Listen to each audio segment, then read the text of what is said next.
So we're doing 500 plants that are going to Madrona Bay, and between 8 and 1,000 plants are going to Long Harbor, right at the head of the bay.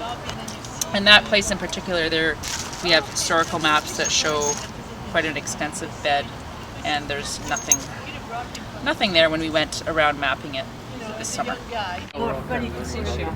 Yeah, you just plot it. Yeah, all right.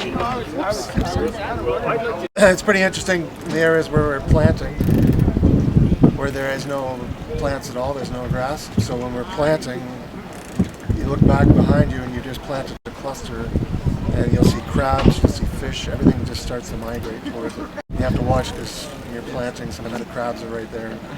Try not to get pinched. What we're going to do is we're going to take the grass that's in the baskets over to the site where we're trying to restore. We're going to place the baskets in the water. We've already got a transit line down, so it's already predetermined where we're going to put them. And we take them out, clusters of 10, and we put them in a quarter meter, right on each end of each of the quart of the meter itself. And then within a year, roughly, they will grow about a half a meter distance, so they will fill in that area. Like this, so you just stick it in the middle. Okay. Wow. Yeah. So even Kind of not that bad. Like, did you leave this much rhizome on? yeah. You guys have green, right? What about this baby? So Are you going for forest magnets?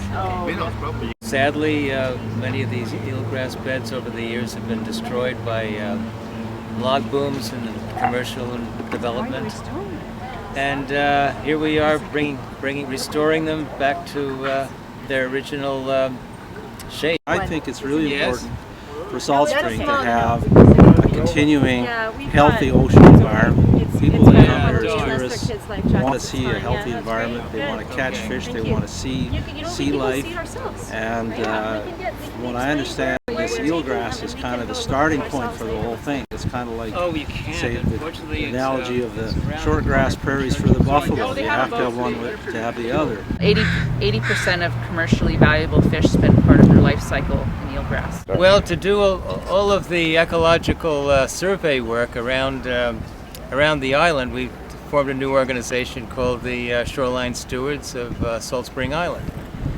And it's a pretty small group right now, but we've been helping out with the eelgrass surveys around the island. And now we're doing surf smelt, and we're going to be doing beach walks and getting more volunteers. And there's lots of projects. We'll be doing sand lance inventories on the beach this winter. And I hope we'll get an underwater camera. And oh my gosh, the sky's the limit about as far as marine surveys and inventories go, just to get a handle on just what this island has to offer as far as our underwater ecosystem and how precious it is. And we need a lot of baseline data that's never been done before.